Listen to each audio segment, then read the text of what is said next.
Hello friends, फिर से आप सभी लोगों का स्वागत है मेरे इस यूट्यूब चैनल पर। और आज की इस वीडियो में मैं आपको दिखाऊंगा कैसे आप अपना जो पासपोर्ट है उसको रिन्यू करेंगे। तो यहाँ पर रिन्यू करके दिखाने से पहले पासपोर्ट के बारे में कुछ चीजें मैं आपको बता देता हूँ। जैसे कि अगर आपका पासपोर्ट एक्सपायर हो जाता है तो इसको रिन्यू करना मैंडेटरी ऐसा कुछ है नहीं। लेकिन जैसे कि आप जानते हैं, अगर आप इंडिया के बाहर जाना चाहते हैं तब आपका पासपोर्ट का वैलिडिटी रहना जरूरी है। तो यहाँ पर पासपोर्ट अगर आप नया अप्लाई करते हैं या आपका जो पासपोर्ट है वो अगर रिन्यू करते हैं तो उसका जो फीस होता है वो है 1500 रुपया, मतलब 1500 रुपीज। तो आज मैं आपको पासपोर्ट रिन्यू करके दिखाऊंगा। तो सबसे पहले आपको आपके फोन के ब्राउजर पे या डेस्कटॉप पे गूगल पे जाके वहाँ पर पासपोर्ट सेवा टाइप कर लेना है। फिर यहाँ पर पासपोर्ट सेवा का जो पहले वाला लिंक है इस पे क्लिक कर देंगे। तो यहाँ पर मैं एक चीज आपको बता दूं, अगर आप नया पासपोर्ट अप्लाई करते हैं या रिन्यू करते हैं तो यहाँ पर जो ऑनलाइन पे आप एप्लीकेशन फिल करेंगे वो कर लेने के बाद आपको एक बार पासपोर्ट ऑफिस जाना पड़ता है डॉक्यूमेंट्स वेरीफाई करने के लिए। तो इसके लिए आपको एक अपॉइंटमेंट डेट बुक करना पड़ेगा। तो यहाँ पर आप चेक कर सकते हैं कि कौन सा डेट में अपॉइंटमेंट खाली है। तो यहाँ पर चेक अपॉइंटमेंट अवेलेबिलिटी पे क्लिक कर देंगे और यहाँ पर पासपोर्ट ऑफिस सिलेक्ट कर लेंगे। तो यहाँ पर आपका जो नज़दीकी मेट्रो सिटी है वो सिलेक्ट कर लेने के बाद यहाँ पर जो कैप्चा है इसको आपको टाइप कर देना है।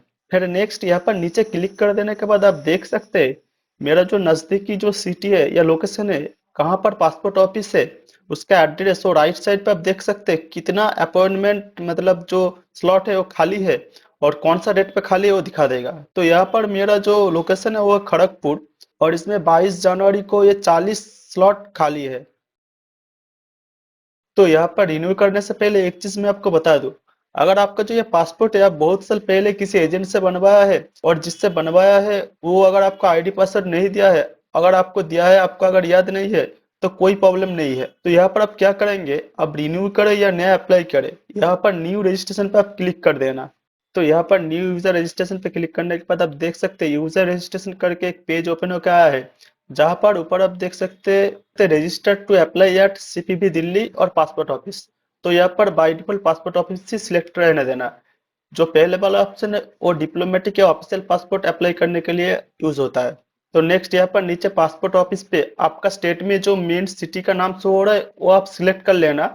तो ऐसा नहीं है कि आपको वहां पर जाके ही आपका जो डॉक्यूमेंट्स है वेरीफाई करना पड़ेगा, उसके अंदर आपको जो नजदीकी पासपोर्ट ऑफिस है वो सब शो हो जाएगा, जो मैंने अपॉइंटमेंट चेक करने के टाइम आपको दिखाया था। तो वो मैं आपको आखिर में दिखाऊंगा फीस पेमेंट करने के बाद जब आप स्लॉट बुक करेंगे। तो यहाँ पर मैं और एक चीज आपको बता दूं, अगर आप टाइबियन या रिफ्यूजी से तो आपको पासपोर्ट ऑफिस दिल्ली चूज करना पड़ेगा। तो यहाँ पर मैं पासपोर्ट ऑफिस चूज कर लेने के बाद नेक्स्ट नीचे यहाँ पर देख पड़े गिवन नेम।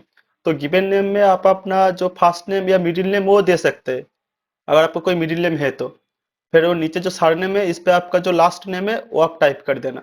फिर नेक्स्ट यहाँ पर नीचे अपने डेट ऑफ बर्थ एंटर कर देने के बाद नीचे जो ईमेल आईडी है इस ऑप्शन पे आपका जो पर्सनल ईमेल आईडी है वो फिल कर देना। तो नेक्स्ट यहाँ पर आप इस मेल आईडी को अगर लॉगिन आईडी बनाना चाहते हैं तो यहाँ पर नीचे जो यस नो का ऑप्शन है इस पर आपको यस पे क्लिक कर देना है। तो यहाँ पर ये लॉगिन आईडी अवेलेबल है या नहीं ये देखने के लिए चेक अवेलेबिलिटी पे क्लिक कर देना पड़ेगा। तो यहाँ पर आप देख सकते हैं ये जो यूजर आईडी है ये अवेलेबल है नहीं।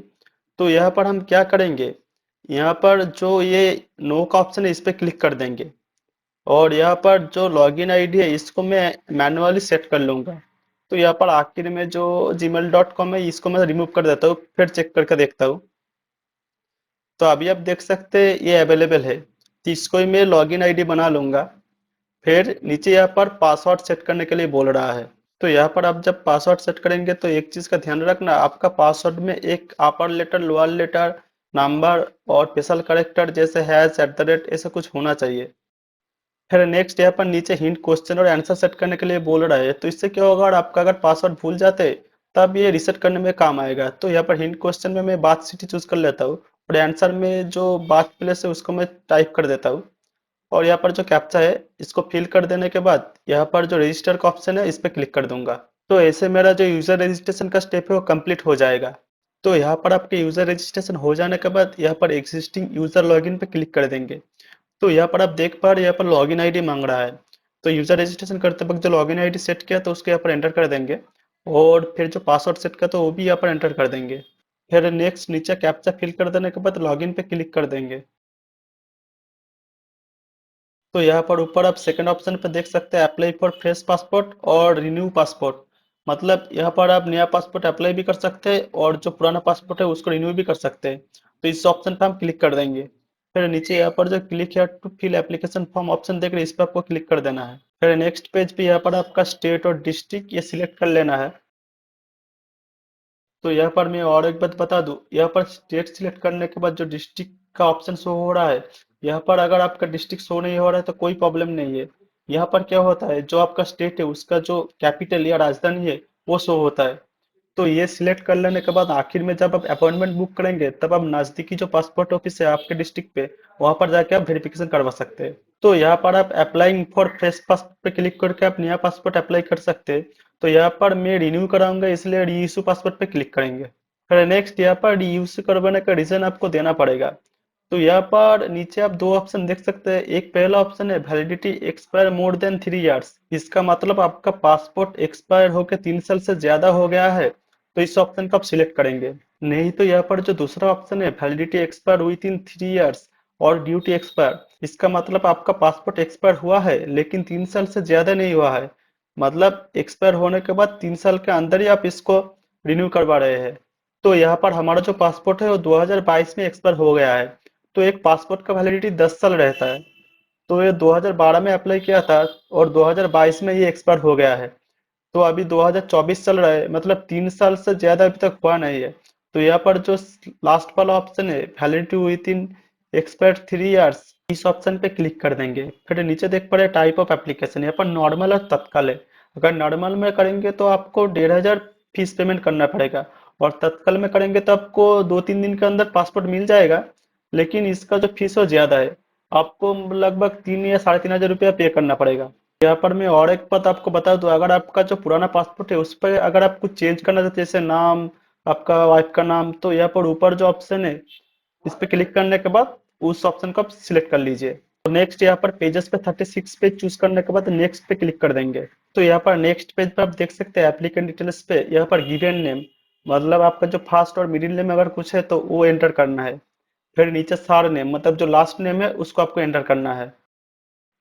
तो यहाँ पर नीचे जेंडर सिलेक्ट कर लेने के बाद यहाँ पर नीचे एक ऑप्शन शो हो रहा है जहाँ पर लिखा है have you ever been known by other names, मतलब आप किसी और नाम से जाना जाता है।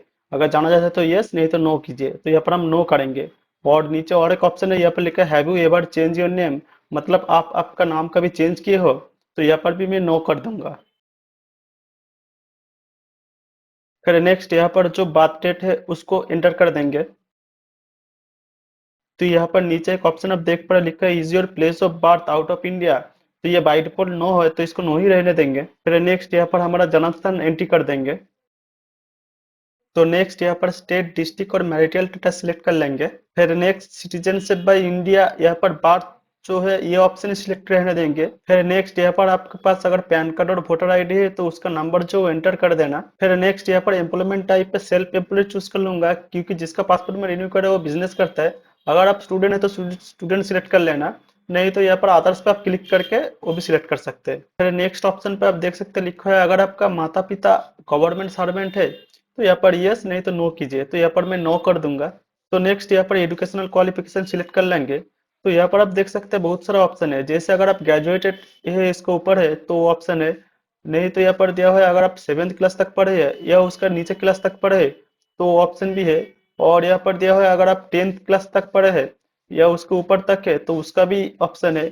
और नहीं तो अगर आप 8 या 9th स्टैंडर्ड के बीच में पढ़े तो वो भी आप सिलेक्ट कर सकते हैं।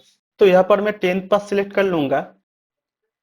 फिर नेक्स्ट यहाँ पर एक ऑप्शन आप देख पा रहे हैं, आप नॉन ईसीआर कैटेगरी पे पढ़ते हैं, मतलब आप अगर पढ़े लिखे हैं तो यहाँ पर यस करेंगे, नहीं तो यहाँ पर नो करेंगे। तो यहाँ पर यस कर देंगे। फिर नेक्स्ट ऑप्शन पे आप देख सकते हैं आपके अगर कोई आइडेंटिटी मार्क है तो आप यहाँ पर लिख सकते हैं। फिर लास्ट में यहाँ पर अगर आपके पास आधार नंबर है तो वो भी आप यहाँ पर एंटर कर सकते हैं। फिर नेक्स्ट यहाँ पर आई एग्री पे यस पे टिक देने के बाद सेव माई डिटेल्स पे क्लिक कर देंगे। तो नेक्स्ट यहाँ पर जो नेक्स्ट का ऑप्शन है इस पे क्लिक कर देंगे। तो यहाँ पर देख रहे हैं आई एग्री पे जो यस का ऑप्शन है वो एक बार टिक दे देना पड़ेगा फिर से, फिर नेक्स्ट पे क्लिक कर देंगे। फिर नेक्स्ट यहाँ पर आप देख सकते हैं फैमिली डिटेल्स मांग रहा है। तो यहाँ पर आप आपका पिता का नाम लिख सकते हैं। अगर आपका पिता का डेथ हो चुका है तो लेट लिखने के बाद फिर पिता का जो नाम है वो लिख सकते हैं। तो ये जो पर्सन है इसका माता पिता दोनों का डेथ हो गया है, तो यहाँ पर लेट लिखने के बाद उसका जो फर्स्ट नेम है वो लिखेंगे, फिर जो सरनेम है वो लिख देंगे। फिर सेम तरीके से जो माँ का नाम है वो भी वैसे लेट लिखने के बाद जो फर्स्ट नेम है वो लिख देंगे, फिर जो सार नेम मतलब जो लास्ट नेम है वो लिख देंगे।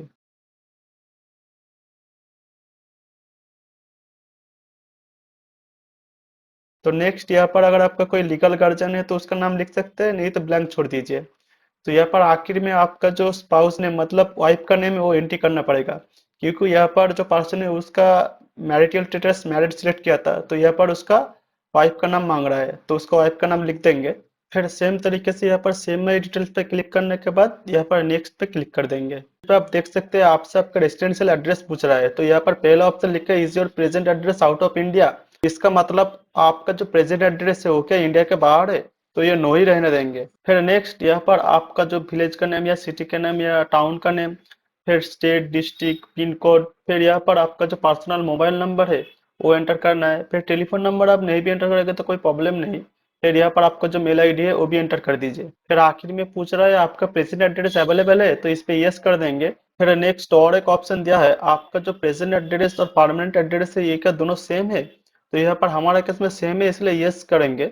और अगर आपका प्रेजेंट एड्रेस कोई दूसरा है तो यहाँ पर नो पे क्लिक करके उसको भी आप क्लिक कर सकते हैं। तो यहाँ पर सेम माई डिटेल्स पे क्लिक करके यहाँ पर ओके आ रहा है, इसको ओके कर देंगे और इसको भी ओके कर देंगे। फिर यहाँ पर जो नेक्स्ट का ऑप्शन है इस पे क्लिक कर देंगे। फिर नेक्स्ट यहाँ पर एक इमरजेंसी पर्सन का कॉन्टैक्ट डिटेल्स फिल करने के लिए बोल रहा है, तो यहाँ पर आप किसी अपना गार्जियन का या किसी दोस्त का जो डिटेल्स है फिल कर सकते हैं। डिटेल्स फिल करने के बाद यहाँ पर नेक्स्ट पे क्लिक कर दीजिए।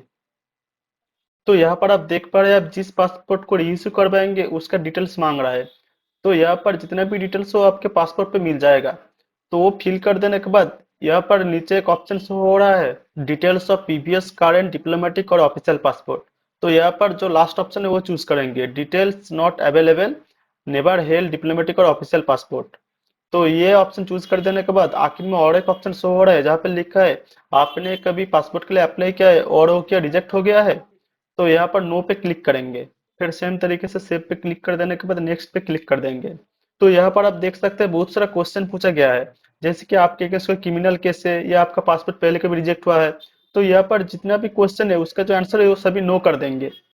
फिर आखिर में यहाँ पर नेक्स्ट पे क्लिक कर देंगे।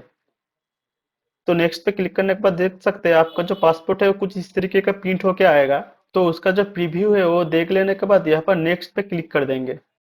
तो यहाँ पर आखिर में डॉक्यूमेंट्स चूज करने के लिए बोल रहा है प्रूफ ऑफ बर्थ और आपके प्रेजेंट रेजिडेंशियल एड्रेस के लिए।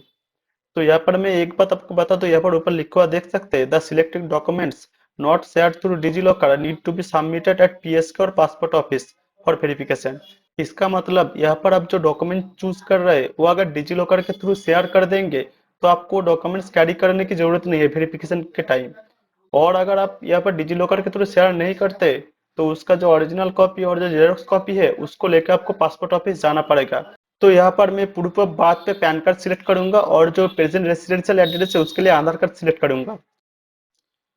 तो यहाँ पर हम डिजिलॉकर के थ्रू जो एक्सेस हो हम नहीं करेंगे, हम पासपोर्ट ऑफिस पे जाके ही जो मतलब डॉक्यूमेंट्स है वो सारा वेरीफाई करेंगे। तो इसके लिए ओरिजिनल और इसका जो जेरोक्स कॉपी है वो सब कुछ लेके जाएंगे। फिर इसके नीचे एक टिक मार्क का ऑप्शन दिख रहा है जहाँ पर लिखा है अगर आपका पासपोर्ट डैमेज या खो गया है तो यहाँ पर टिक मार्क करेंगे। तो हमारा केस में ऐसे कुछ भी नहीं है तो हम टिक मार्क नहीं देंगे। और यहाँ पर आपका जो आखिर में प्लेस है वो दे देने के बाद यहाँ पर जो आई एग्री का ऑप्शन है इस पर टिक मार्क दे देने के बाद यहाँ पर सेव माई डिटेल्स पे क्लिक करके एक बार सारा डिटेल्स सेव कर लेंगे।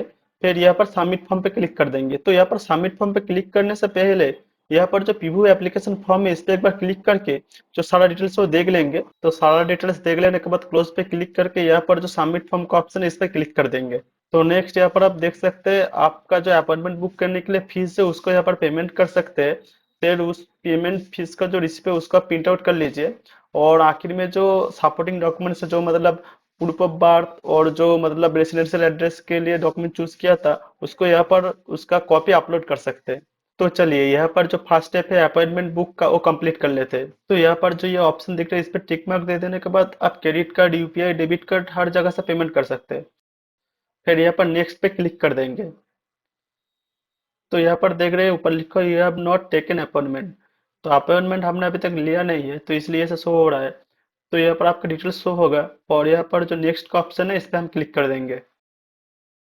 तो यहाँ पर आप देख सकते हैं आपने जो स्टेट में जो मेन मेट्रो सिटी चूज किया था उसके अंदर जो जो आपका नियरेस्ट पासपोर्ट ऑफिस है वो शो हो रहा है। तो यहाँ पर हमारा पासपोर्ट ऑफिस खड़गपुर है, तो उसका जो अपॉइंटमेंट डेट कौन से डेट में अवेलेबल है वो भी शो हो रहा है। तो वो देख लेने के बाद यहाँ पर जो ऑफिस है उसका हम चूज कर लेंगे। फिर यहाँ पर जो कैप्चा है इसको फिल कर देने के बाद नेक्स्ट पे क्लिक कर देंगे। तो यहाँ पर आप देख सकते हैं ऊपर लिखा हुआ है, अगर एक बार आप अपॉइंटमेंट के लिए पेमेंट कर देंगे तो पेमेंट आपको रिफंड नहीं मिलेगा, और पेमेंट हो जाने के बाद आप दोबारा पेमेंट मत करना। और यहाँ पर आप कैलेंडर पे डेट चूज करने के लिए बोल रहा है, तो यहाँ पर कैलेंडर पे क्लिक करके आप देख सकते हैं कौन सा डेट पे अपॉइंटमेंट अवेलेबल है। तो यहाँ पर जो ग्रीन कलर का आप देख पा रहे हैं इस डेट पे अवेलेबल है अपॉइंटमेंट।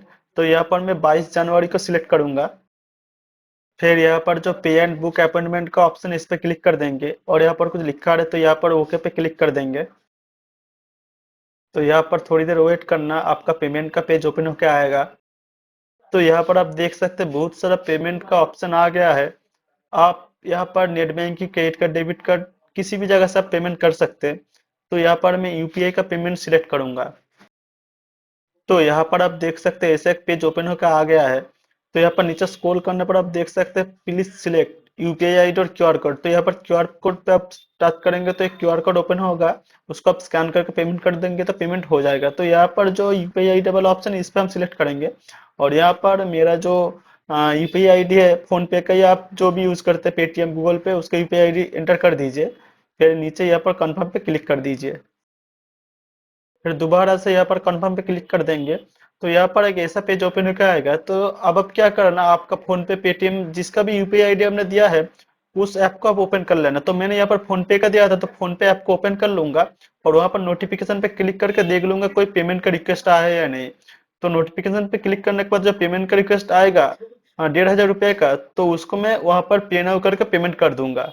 तो वहां पर पेमेंट हो जाने के बाद यहाँ पर आप देख सकते हैं, तो यहाँ पर आप देख सकते हैं हमारा ट्रांजैक्शन सक्सेसफुली हो गया है। तो यहाँ पर थोड़ी देर वेट करेंगे। तो यहाँ पर आप देख सकते हैं हमारा जो अपॉइंटमेंट है वो 22 जनवरी 2024 को सक्सेसफुली बुक हो गया है। और यहाँ पर ऊपर एक लिखा है कि आपके मोबाइल पे एक एसएमएस जाएगा, उस एसएमएस को जब आप पासपोर्ट ऑफिस पे दिखाएंगे तो आपको मतलब ये जो रिसिप्ट है, पेमेंट रिसिप्ट, ये दिखाने की जरूरत नहीं है, आपको एंट्री मिल जाएगा। लेकिन आप इसका जो रिसिप्ट है वो प्रिंट आउट करके निकल लीजिए, नहीं तो आप यहाँ पर जो गेट अपॉइंटमेंट एंड एसएमएस है इस पे आप क्लिक करके वो एसएमएस भी आपके फोन में ले सकते हैं। तो एसएमएस भी आप ले लेना। तो यहाँ पर पहले में जो इसका रिसिप्ट है उसको मैं प्रिंट आउट कर लूंगा। फिर नेक्स्ट यहाँ पर गेट अपॉइंटमेंट एसएमएस पे क्लिक करूंगा। तो एसएमएस भी मैं ले लूंगा। तो यहाँ पर एक लिखा हुआ देख सकते हैं, मैं 3 बार मैक्सिमम जो एसएमएस है वो फोन पे ले सकता हूँ। मतलब जो एसएमएस मुझको रिसीव होगा वो दिखाऊंगा भी, तो पासपोर्ट ऑफिस में वेरिफिकेशन के लिए मुझे एंट्री मिल जाएगा। और मैं यहाँ पर इसका जो रिसिप्ट है वो भी प्रिंट आउट कर लिया हूँ, तो अगर मैं एसएमएस नहीं भी दिखाऊंगा तो कोई प्रॉब्लम नहीं, मैं ये प्रिंट आउट दिखा के भी एंट्री ले सकता हूँ। फिर नेक्स्ट यहाँ पर ऊपर लेफ्ट साइड पे view saved and submitted application option पे क्लिक कर दूंगा। फिर नेक्स्ट यहाँ पर जो एआरएन नंबर इसको सिलेक्ट कर लेने के बाद यहाँ से आप आपका जो पेमेंट रिसिप्ट और जो व्यू एंड सबमिटेड एप्लीकेशन है उसको डाउनलोड कर सकते हैं। तो यहाँ पर मैं हमारा जो आखिरी स्टेप है उसको कंप्लीट कर लेंगे, अपलोड सपोर्टिंग डॉक्यूमेंट्स। तो यहाँ पर क्या होगा, आप जो प्रूफ ऑफ बर्थ और रेजिडेंशियल एड्रेस के लिए जो डॉक्यूमेंट्स चूज किए थे उसको यहाँ पर आपको अपलोड करना है। आप अपलोड कर भी सकते हैं या नहीं भी सकते, ये ऑप्शनल है। लेकिन यहाँ पर उस डॉक्यूमेंट्स का जो पीडीएफ फाइल उसको मैं अपलोड कर दूंगा। तो यहाँ पर आप मैक्सिमम 4 डॉक्यूमेंट्स अपलोड कर सकते हैं। तो यहाँ पर पहले प्रूफ ऑफ बर्थ को मैं सिलेक्ट कर लूंगा।